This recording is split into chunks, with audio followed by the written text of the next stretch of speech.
ორივე ბრენდს ჰქონდა თავისი მომენტი პოდიუმზე. კი, რა თქმა უნდა. რაც რეალურად რთულია, რომ ესე გააკეთო, რომ ერთმა მეორე არ დაფაროს, ვისი იდეა იყო. და რამდენიმე რაღაცა, რაც ჩემთვის იყო შოკი. აი, ორი რაღაცა, რაზეც გამოვშტერდი, რომ გავიგე. ჯეფრი სტარი რო გიკეთებდეს, ახლა რევიუს, რომელ პროდუქტს გავგზავნიდე. დამირეკეს მითხრეს, რომ აი, რაღაცა ძალიან სექსუალურ ქალს ვეძებთ, აი, ისეც რა, ძალიან და გვინდა რომ ეს ხო წარმოგიდგენია, მაშინ ეს შენთვის ნიშნავს, ოპა. ეს თვით ირონია სულ გქონდა თუ რაღაც ეტაპზე ცხოვრებაში გამოიმუშავე.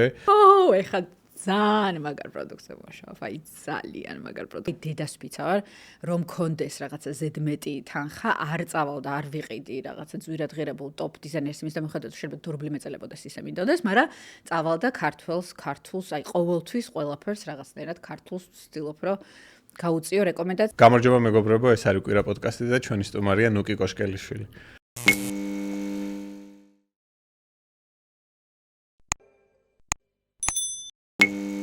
გამარჯობა ნუკი. ძალიან დიდი მადლობა რომ გვესტუმრე. პირიქით, ძალიან დიდი მადლობა რომ გაგახსენდით და დამპატიჟეთ. ძალიან სიამოვნებს ეს ამბავი. პირდაპირ პარიზიდან. ძალიან საინტერესო თემა ნამდვილად. საიდან გაჩნდა კოლაბის იდეა? იცი რა, მე არ გამჩენია ეს იდეა, რა თქმა, აი სულ არის ხოლმე ეს კითხვა, რომ აი კოსმეტიკა რა შუაშია მოდის კვირაულთან. კოსმეტიკას არც მიუღია, ასე ვთქვათ, შემოთავაზება, რომ მოდის კვირაულში ყოფილიყო, ეს ხო დიზაინერმა მიიღო შეთავაზება.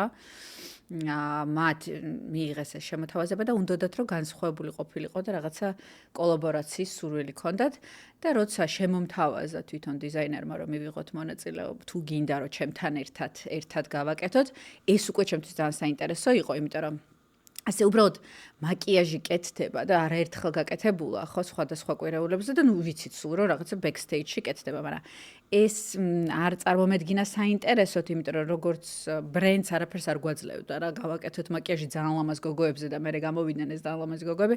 ანუ იმდენად საინტერესო არ იყო, მაგრამ რადგან ჩვენ დავემთხვიეთ ხედვაში და აი ეს აქსესუარად გამოტანა, რაც რეალურად ყველა ხალის ცხოვრების ნაწილია, ანუ ყოველდღიურობაში სულ გვაქვს რაღაცა ჩანთაში, ახლა მეც რაღაცა მიგდია, ვიღაცას რაღაცა უგდია სადღაც გვეჩქარება და ვიფიქრეთ, რომ ეს აი ქალური ბრენდია თან და ეს ქალურობა ძალიან უხდებოდა ამ ამბავს და რაღაცნაირად რომ დავემთხვიეთ, დავიწყეთ ამაზე მუშაობა და ბევრ რაღაცაში ვემთხვეოდით, თითქმის ყველაფერში ძალიან საინტერესო გამოვიდა ეს კოლაბორაცია. ჩემთვის იყო ძალიან საინტერესო, იმიტომ რომ მართლა გეუბნები რა, ესე მაკიაჟმა გაიაროს პოდიუმზე, ესეთი რაღაც არ ყოფილა. ანუ მართლა აი ლორიალსაც კი არ ქონია, იმის და მიუხედავად რომ ყოველწლიურად იღებენ ისინი მონაწილეობას სხვადასხვა მოდის კვირაულებში. მე მგონი მილანში იღებენ ისინი მონაწილეობას ყოველ წელს და უფრო უბრალოდ რაღაცა ქალები გამოდიან ისევ და ისევ მაკიაჟით, მაგრამ ეს აქსესუარი. აი თქვენ მოახერხეთ რომ ამ ყველაფერს ქონოდა პერფორმანსის სახე. როცა მაკიაჟი და ტანსაცმელი ხო, ორივე ბრენდს ჰქონდა თავისი მომენტი პოდიუმზე. კი, რა თქმა უნდა. რაც რეალურად რთულია, რომ ესე გააკეთო, რომ ერთმა მეორე არ დაფაროს, ვისი იდეა იყო, რომ აი ამ სახით წარგედგინა. არ გინდა მაინც ტანსაცმლის ჩვენება.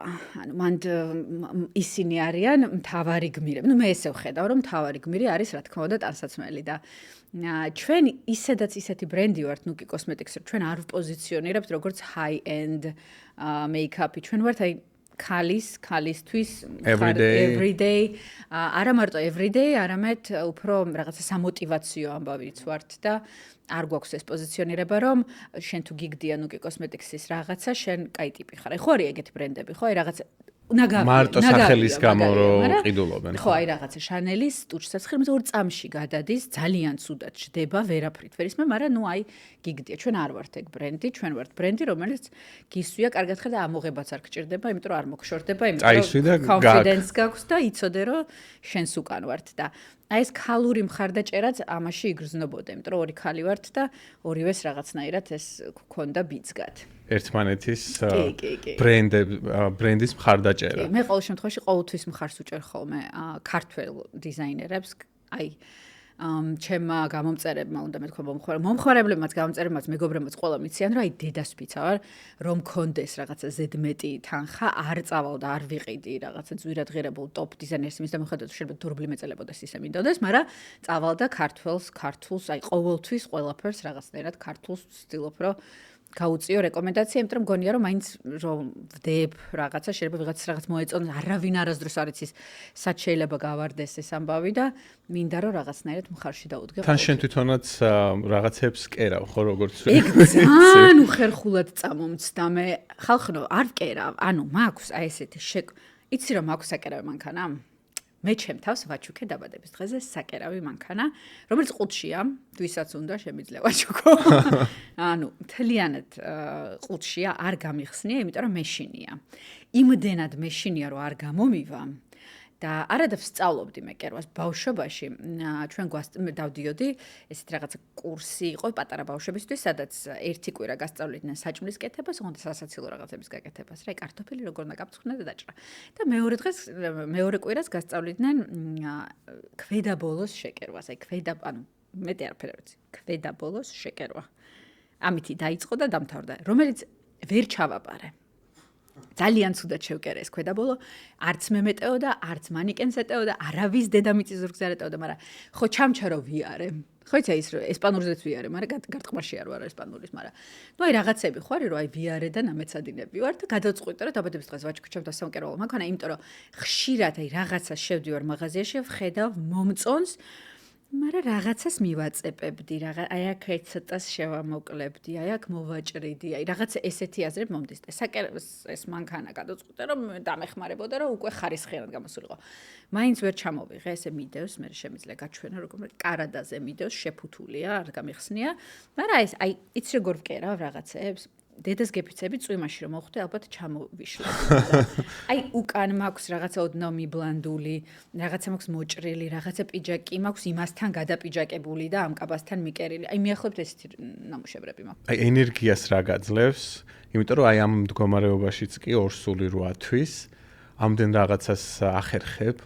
ამერიკა, საქართველო, ევროპა, ოჯახი, საკუთარი თავი, კომპანია რა გაძლევს აი ამ ენერგიას? ყოველთვის ვიძახი და ყოველთვის გავიმეორებ, რომ ჩემთვის ენერგიის წყარო არის იუმორი. აი, ცუდ ხასიათზე დილას რომ აი, იცი როგორ ვდგები, დედას გეფიცები, ვეღარ ვდგები. ანუ მთელი ოჯახი, მეზობლები, სუპერი, ყველა მოდის რომ დამეხმარო სადგომაში, იმდენად დიდი ვარ და იმდენად. მაგრამ მინდა ხოლმე რომ დილას რაღაცა სასაცილო გავიგო. აი, შეიძლება ვეძებო სპეციალურად რაღაცას და აი ამას მოვყავარ ყოველთვის კარგ ხასიათზე და ვცდილობ რომ მე ჩემ თავს დავცინო აუცილებლად ეს ჩემი საყვარელი საქმიანობაა რომ ჩემ თავზე ვიცინო და ვიკაიფო და ეს მაძლევს ძალას. ანუ მე თვითონ რომ მეცინება იმაზე რამდენად უკვე გაუსაძლესად ისე ვარ რა ქვია. ხო გეუბნე 20 წუთი დაგიგვიანე რატო აქვე ვიყავი. შორს არ ყოფილა, მაგრამ სანამ მოვედი, სანამ მივქოშინდი, სანამ იქ ვიღაცა მითხრა დროზე გაინძრე, მე ვთხარ მაცადე. აი სანამ ეს ყველაფერი ჩავატარე, ხო ხდები, ოფლიანი უბედური მოვედი. ეს თვითირონია, რაც ახსენე რომ საკუთარ თავს უნდა დავცინო. ეს თვითირონია სულ გქონდა თუ რაღაც ეტაპზე ცხოვრებაში გამოიმუშავე, საზოგადოებრივ ფარივით ხო არ გაქვს რომ სანამ სხვა დაქცინებს და ჰეითი ხა საქართველოში და ბულინგი მithumetes ინტერნეტ სივრცეში ძალიან გავრცელებულია. ამისგან თავდასაცავად გამოიმუშავე თუ სულ გქონდა ეს? იცი რა, სულ მქონდა. ანუ ყოველთვის ვერ გამოიმუშავებ, როგორც მაინც რაღაც შეიძლება გეწყინოს ან გეტკინოს, მე რაღაცნაირად არ მტკივა და თუ სასაცილო, თუ მართლა ეხა თუ ვიღაცა გაბულინგებს რაღაცაზე, რაც არ არის სასაცილო, ეგ არა, მაგრამ ეხა ისეთ რაღაცები, რაც მე თვითონაც მეცინება ხანდახან, ეგ ძალიან კარგი ხუმრობა მგონია და მე ვხალისობ მთელი გულით. ალბათ იცი რა, ორივე. მომაკითხეს. მოვიდნენ ჩემები. ვიცოდი რომ მოხვიდოდით. ეს ნიუ-იორკის დამახასიათებელი ხმა. ყველა ჩემს მეიქაპ ტუტორიალში აი რაღაცები ისმის და ანუ აი.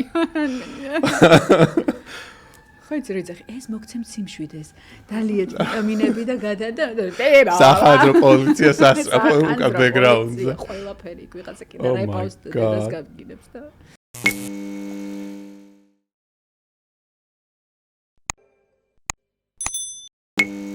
ხო და შენს კითხვას რომ დაუბრუნდეთ, ალბათ გამომიმუშავდა კიდეც ასაკთან ერთად და ცხოვრებასთან ერთად, ხომ მაინც საჯარო სივრცეში ვიყავით 17 წლიდან თუ 18 წლიდან. ნუ ან ძალიან პატარაობიდან რა, წესით იმდენი ტრავმა უნდა მქონდეს მიღებული, რომ ახლა აქ უნდა ვქანაობდე ძალიან სერიოზულად და მართლა ფსიქიატრი ალბათ მჭირდება. დამჭირდება რაღაც მომენტში.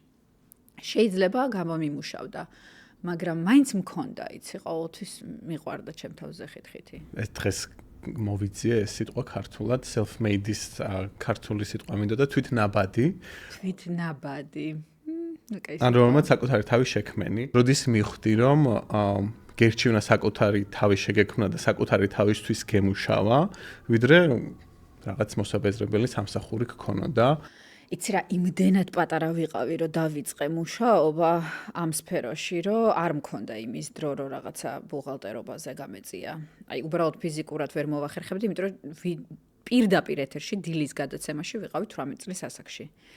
18 წლის ასაკში ვიყავი ერთ-ერთ ყველაზე პოპულარულ სერიალში იმ პერიოდში კლინიკა იყო ესეთ სერიალი ხარც ვინმე ახსოვს თუ არა ძალიან კარგი სერიალი იყო ისეთ პირველი საქართველოში სრულყოფილად ძალიან ჰოლივუდურად გადაღებული სერიალი იყო რომელმაც აი ზუსტად იმიტომ რომ ძალიან ბიუჯეტური იყო ვერ გაკაჩა და მალევე დაიკეტა არა ძალიან ყურებადი იყო მაგრამ ნუ ხო იცი ფული და აი დილა და ეს ვიყავ 18 წლის და ვაფრენდი ამ საქმიანობაზე თუმცა მალევე ავირჩიე ის გზა, რაც ავირჩიე, იმიტომ რომ აი შენ თვითონ ქმნი შენ თავს, მე არასდროს დამავიწყდება, როცა ვიყავი არავინ. აი, ნუ ხო დილის გადაცემა მიყავს, კაი, გავიგეთ ვიღაცა ახალი გოგო აიყვანეს, ლამაზი, მაშინ იყო ეს ტრენდი, რომ რაღაცა რაიონოს მიმსგავსება, რომ არ იყო მნიშვნელობა რა შინაარსია, კარგად მოკლე კაბა რაღაცა თან. კამერას უხდება. ხო, კამერას უხდება, მოდი არაუშავს, იქ გოგი ჩაყავს, რომელიც ძალიან ჭკვიანია და ძალიან მაგარი წამყვანია, ეს უბრალოდ რაღაცა აქსესუარად დაუდოთ, მაგრამ აი მან ხდებოდა რეალურად ჩემს ცხოვრებაში ხარასდროს ამაზე არ მელაპარაკია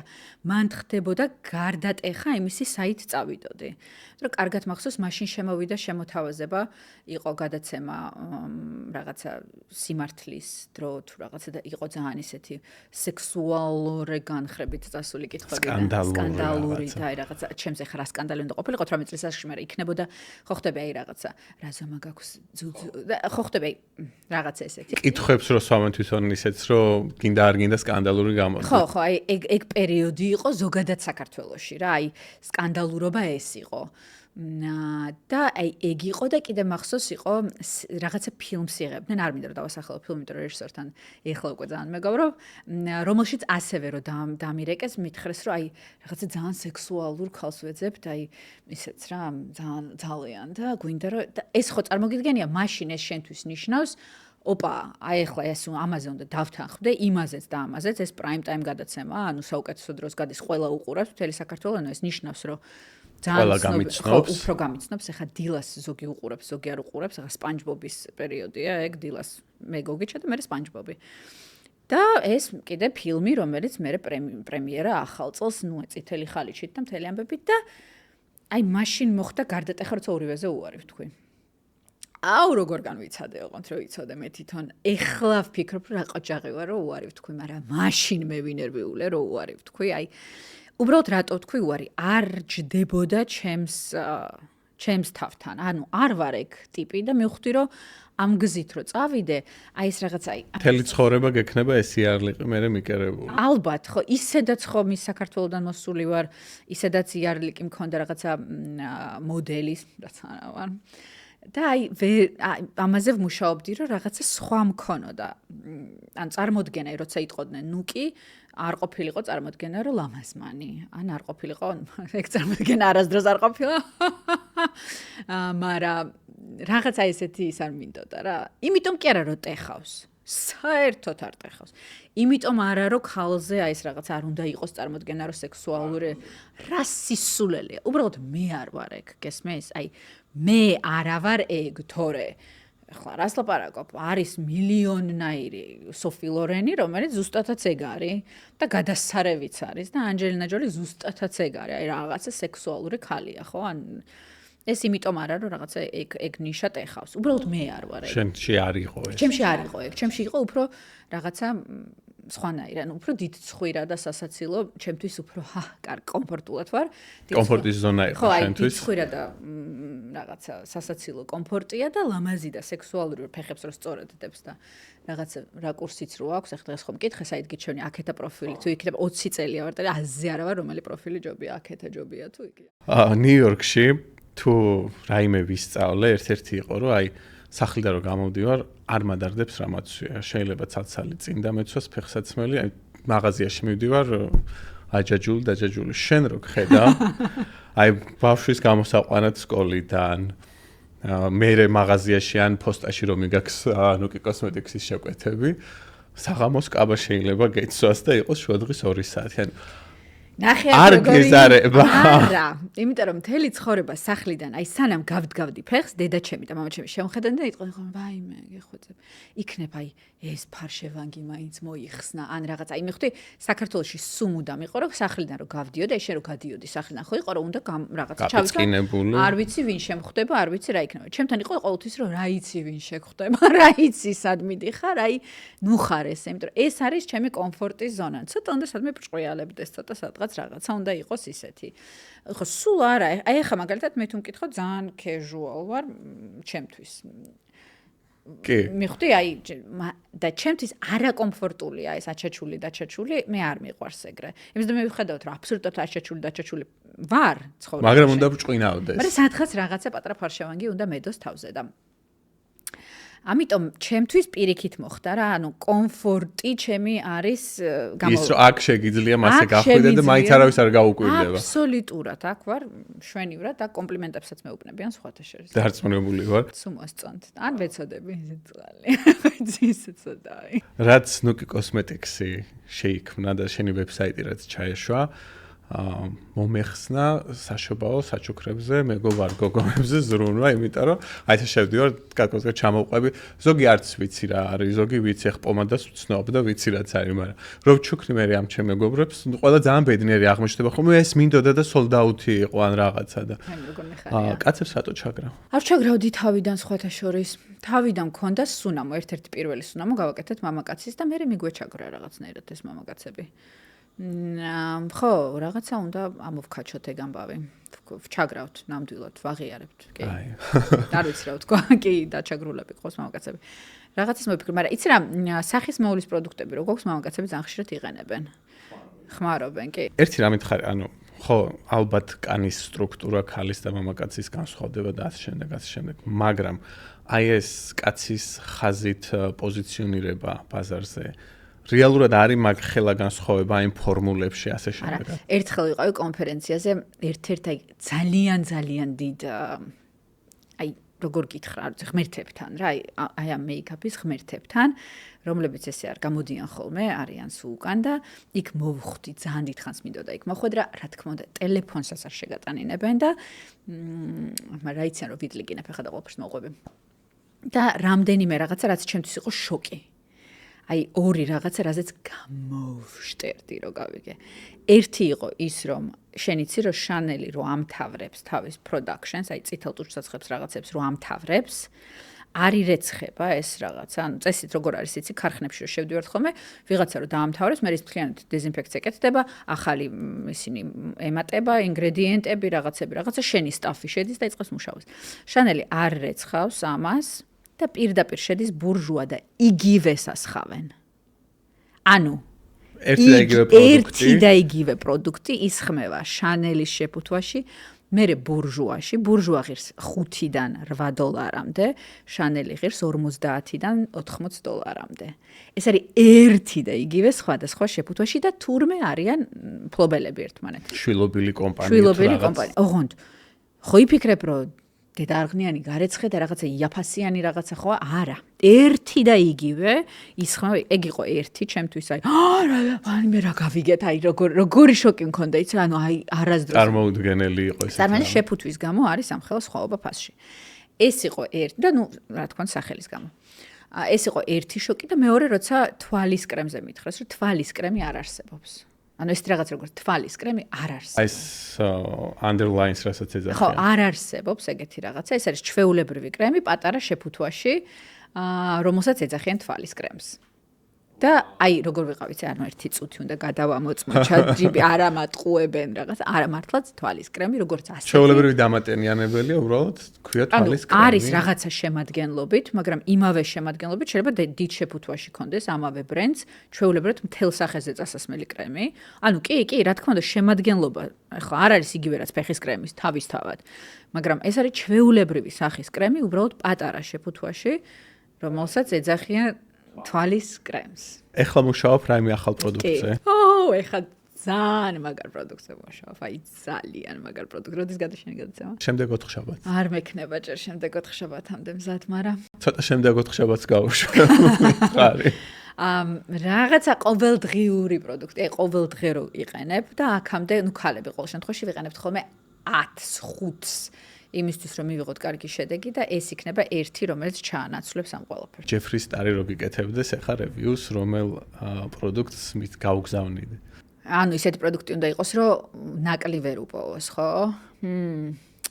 Candy მაქვს ერთი პროდუქტი რომელსაც ნაკლს ვერ უპოვი, ეს არის რაღაც ბალმია, ლურჯი ფერის ბრჭყვიალა, რომელსაც ისმევ ტუჩზე და შენ ტუჩის აი რაც ღმერთმა ჩაიფიქრა რომ შენი pH-ი, აი შენი ნატურალური ფერი უნდა ყოფილიყო, მაგ ფერზე ჯდება. მაგას გავგზავნიდი, კონკიას ეფექტი გვაქვს ეგეთი თეთრი კრემი არის, რომელიც შენს კანზე ჯდება, ანუ რა ფერიც არ უნდა იყო იმ ფარზე ჯდება და ფარავს და თან გიცავს და რაღაცები, მაგას ალბათ რაღაც ისეთი უნდა გავგზავნო, რაც არ აქვს, ხო? ხა ჩვეულებრივ ქრომები გვაქვს ძალიან მაგარი, მაგრამ ეგეთი ქრომები მაგასაც აქვს, ცოტა უბრალოდ ზვირი ღირს. არ ვიცი. ყველაფერს გავგზავნიდი და ხაჭაპურზე დავპატიჟე. ამერიკაში ხო ზოგადად და როგორ თქვა, განებივრებულები ვართ, რაღაც შიპინგი მოდის ერთ დღეში, ორ დღეში. ჩვენთანაც. არ გვიკვირს. ხო და პირველად რომ შევუკვეთე შენი პროდუქტი, აი ზუსტად თან ძალიან ახლო პერიოდი იყო საშობაო და მაგ დროს ხო კიდე განსაკუთრებით იგვიანებს და აი მეორე დღეს გავხსენი პოსტა და შენი ფექიჯი. ნუკი კოსმეტიქსი. ეხლა საქართველოში გაეცინებათ ამაზე, მაგრამ შენ მიხვდები რას გულისხმობ. 70,000 ვებსაიტში არის ამერიკის მასშტაბით, რომელსაც ყველაზე სწრაფი მიტანა აქვს. ვაუ. 70,000 ეხლა ვიღაცას შეიძლება დიდი ციფრი გონია და არ არის. ანუ ძალიან მაგარად ითვლება. ანუ საქართველოს შეგიძლიათ თქვა, რომ მესამე ვარ თუ რაღაცა. იმდენად სწრაფია. საქართველოში სამწუხაროდ ჩვენი ესე უშუალოდ სერვისი არ გვაქვს და საქართველოა იქ ვიღაცას ხო იცი როგორც ხდება, სულ ცდილობთ რომ ამაზე ვიმუშაოთ რომ მაქსიმალურად სწრაფი იყოს მიტანა, მაგრამ მაინც რაღაცა უფრო ქართული მიტანა არა 2 დღე 48 საათი არის. აი ეს ტემპი სულ გქონდა ცხოვრებაში, რომ აი გიჟივით თუ ნიუ-იორკში გამ. არა, რას ლაპარაკობ. მე ტემპი, აი არასდროს არ მქონია ნელი ტემპი და ყავადავლიოთ და ტურისტული აქ რომ. არა, რას ლაპარაკობ. ისეთი პროპელერით ვარ წარმოდგენილი, აი ვერ წარმოიდგენ. ანუ შენი ადგილია ნიუ-იორკი. საქართველოშიც ესეთი ტემპით ვცხოვრობდი და მე მიყვარს აი სწრაფად, აი რაღაცა თუ გინდა უნდა გაკეთდეს მაშინვე და სულ იმაში ვარ. ნუ გარდა იმისა, რომ შენთან მოვდიოდი 20 წუთი. სამი პროდუქტი უნდა გკითხო შენი საყვარელი. აი ეხლა მაქვს ჩაციკლული ტატუები. იცი რატო? აი ნახე ეხა ორსულად რო არ და ძალიან რომ ეზარება ყველაფერს გაკეთება. ტატუ არის ეს ტუჩსაცხი ისმევ, მე იშორებ და მთელი დღე დატატუებული გაქვს ტუჩი, ანუ არც დამატება აღარ გჭირდება, არც მოშორება არ გჭირდება, არ დარდობ რა ჭამე დავლია რაც გინდა, მაქვს. ეგ არის ალბათ ეხა ერთ-ერთი ჩემი საყვარელი პროდუქტი. მომწონს ძალიან ეს პარფიუმ ჰაილაითერი, იმიტომ რომ სუნამო მაწუხებს, მაგრამ თან აი სადღაც რო ვარ მსიამოვნებს რომ კარგი სუნი მქონდეს და ამიტომ ამას ვაბალანსებ მაგითი, რა ის სულ რო სუნი მქონდეს არ მინდა და ვიცი რომ კი ვიძახით რომ აღიგზნე რაღაც, მაგრამ ელემენტარულ ტემპერატურის ცვლილებაზე, აი ლაპარაკის დროს, აი ეხლაც მე ვგრძნობ რომ წამოვიდა სუნი. აი აქ მისვია ხოლმე და ხელებზეც ვისმევ და აი ვგრძნობ რომ წამოსულია, იმიტომ რომ მე და შენ აქტიურად ლაპარაკობთ.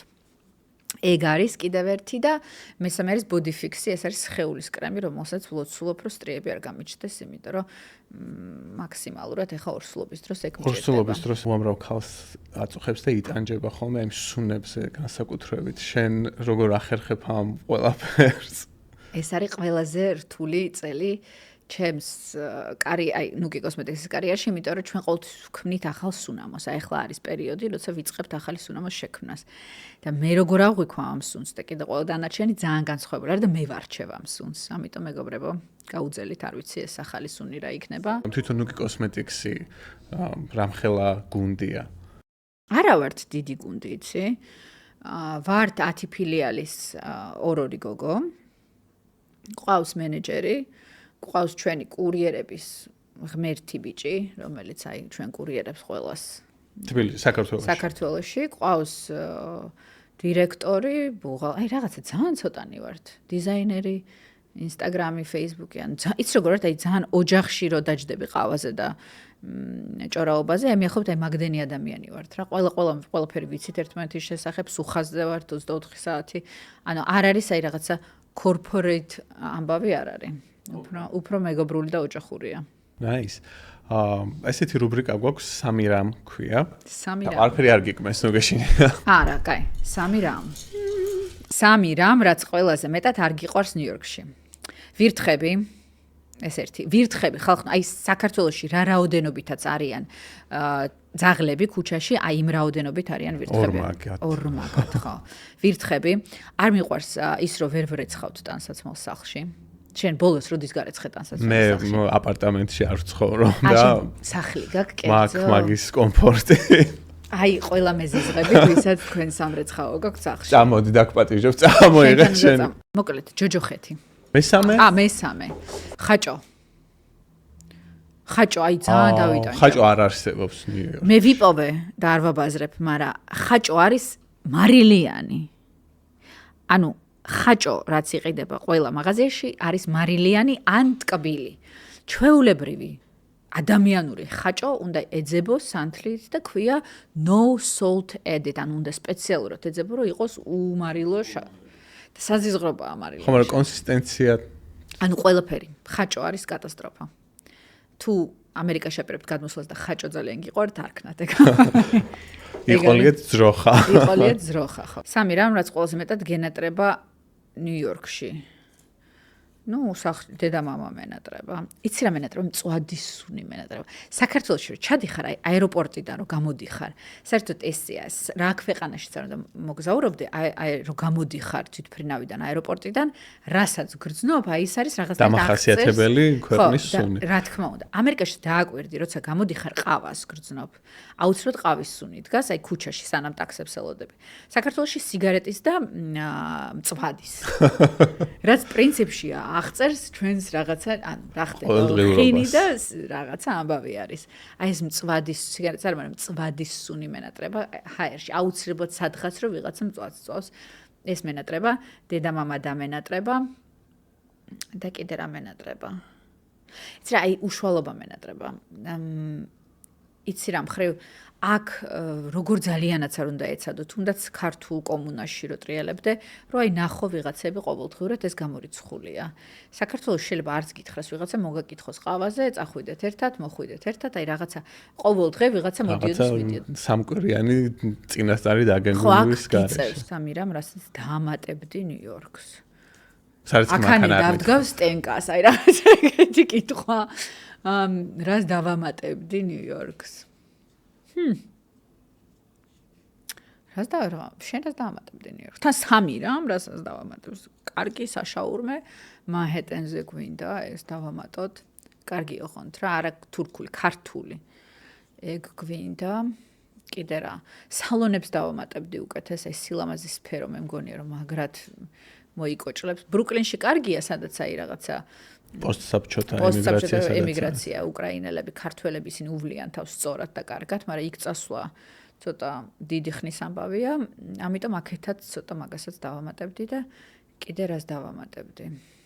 რაღაცა არ ვიცი რას დავამატებდი. ნუკი კოსმეტიქსის ხო, ნუკი კოსმეტიქსის სტენდს დავამატებთ, კაცო, ეგ ისეთი არ არის. საშაურმესავით რთული შესაძლებელი არ არის. ხო, ნუ სარეცხის მანქანებს დავამატებდი, ყველას სარეცხის მანქანა. ყველას ვისაც ეგ გამოვიდა, ყველა ასახელებს სარეცხი მანქანას. ანუ არასდროს რო არ გეგონა, რომ ეს რაღაცა განსაკუთრებული ფუფუნების საგანი შეიძლება და ყოფილიყო. ხო, ანუ მარტო აი 90-იანებში, 2000-იანებში იყო რა, ამაში მე მახსოვს, და ჩემი რეცხავდა ხელით, მაგრამ მაგის მერე ახლა რაღაცა ჩვეულებრივი ასლარიანი სარეცხის მანქანა ყველას აქვს სახში ერთი მაინც, ხო? ნუ მეტნაკლებად ყველას. ხო. მე მგონი კი ყველას ალბათ. ჩემი საყვარელი კითხვა მანდ არის სამი მითი ნიუ-იორკის შესახებ, ანუ ნიუ-იორკზე რაც გავრცელებულია და სიამდვილეში რომ მითია. სამი მითი? ალბათ ერთი რომ სუფთაა. აი ამერიკა სუფთაა და დაალაგებულია ეს რაღაცა. ამერიკა სუფთაა და დაალაგებული ნიუ-იორკის გარდა. ნიუ-იორკის გარდა, კი, ნიუ-იორკი არის და ნიუ-იორკს არც ძინავს. ნიუ-იორკი იძინებს 8 საათზე ხალხო.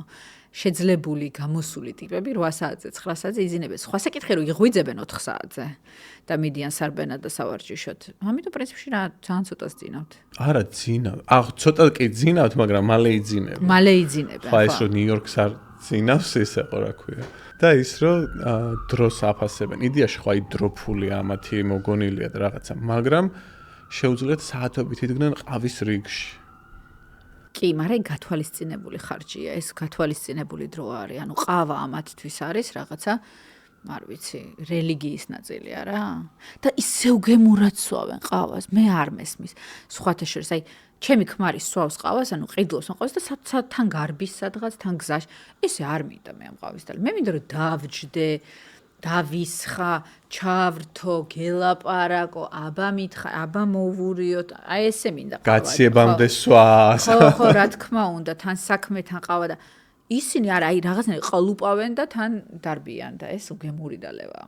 მაგრამ ერთი ფანტასტიკური რამ რაც ახასიათებს ამერიკას და ნიუ-იორკს, რაც არ ახასიათებს არც ერთ ქვეყანას, ეს რონალდ რეიგანის სიტყვებია.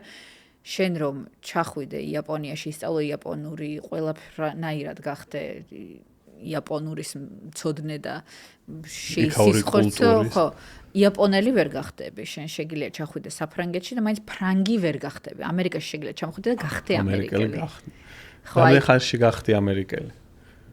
ამ ხალხი იგრძენი რომ ამერიკელი. ხო, იცი ამერიკის პასპორტზე ეგ ძალიან სასაცილოებდი, რომ რამდენჯერაც მომიწია მისვლა პასპორტის წამოსაღებად, იმდენჯერ ვიყავი ხან საქართველოში, ხან სადღაც და ბოლოს მომივიდა რომ თუ არ აიღებთ თქვენს მოქალაქეობას, ჩამოგართმევათ და სულ ყველა ჩემს სამეგობროში ყოველთვის დამცინის რომ ერთადერთი ხარ, ვინც აი დაემუქრნენ რომ უნდა მოხვიდე.